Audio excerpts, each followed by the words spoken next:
भाजपा आखिर हारी क्यों?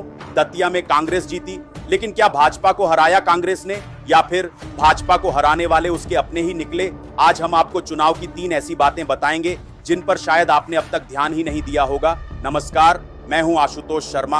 आप देख रहे हैं राजधानी तक। दोस्तों, अगर हमारी खबरें पसंद आती हैं तो राजधानी तक को फॉलो जरूर कर लीजिए। आपके लिए बिल्कुल फ्री है, लेकिन हमारे लिए बेहद जरूरी है। पहली बात, जरा चुनाव शुरू होने से पहले का माहौल याद कीजिए। भाजपा में सबसे ज्यादा चर्चा आशुतोष तिवारी को टिकट मिलने की नहीं, बल्कि किसका टिकट कट गया इसकी थी। उधर कांग्रेस में भी सबसे ज्यादा चर्चा चुनाव प्रचार की नहीं, बल्कि राजेंद्र भारती पर लगे आरोपों की थी।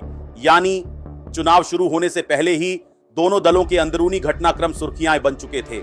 दूसरी बात, अब नतीजा सामने है। कांग्रेस जीत गई, लेकिन पूरे दतिया में सबसे बड़ा सवाल यही गूंज रहा है, भाजपा आखिर हारी क्यों?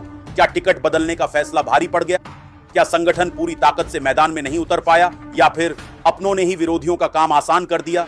तीसरी बात, एक और दिलचस्प तथ्य भी सामने आया।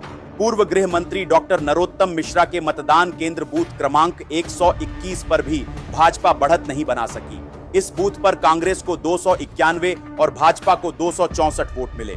इसके बाद राजनीतिक गलियारों में तरह तरह की चर्चाएं शुरू हो गई हैं। हालांकि केवल इस बूथ के परिणाम के आधार पर किसी निश्चित निष्कर्ष पर पहुंचना उचित नहीं होगा। बुंदेलखंड में एक कहावत है, गुड़ भरा हंसिया न उगला जाए न निगला जाए। दतिया के नतीजों के बाद भाजपा के सामने भी कुछ ऐसी ही स्थिति दिखाई दे रही है। अब सवाल ज्यादा हैं, जवाब कम। खैर, एक बात तो तय है, दतिया के इस नतीजे के बाद भाजपा के बड़े स्थानीय नेतृत्व को लेकर भी राजनीतिक सवाल उठ रहे हैं। इन सवालों के जवाब क्या होंगे, यह आने वाला समय बताएगा। लेकिन इतना जरूर है कि भाजपा को इस हार पर गंभीर आत्ममंथन करना होगा, क्योंकि उपचुनाव सिर्फ एक विधायक नहीं चुनते, वे राजनीतिक संदेश भी देते हैं। और दतिया का जनादेश इतना तो जरूर कह रहा है कि इस हार की समीक्षा भाजपा को गहराई से करनी होगी। अब फैसला आपकी अदालत में। दतिया में भाजपा की हार का सबसे बड़ा कारण क्या रहा? क्या टिकट बदलना, क्या संगठन की रणनीति, क्या स्थानीय समीकरण, या कुछ और? कमेंट करके अपनी राय जरूर बताइए।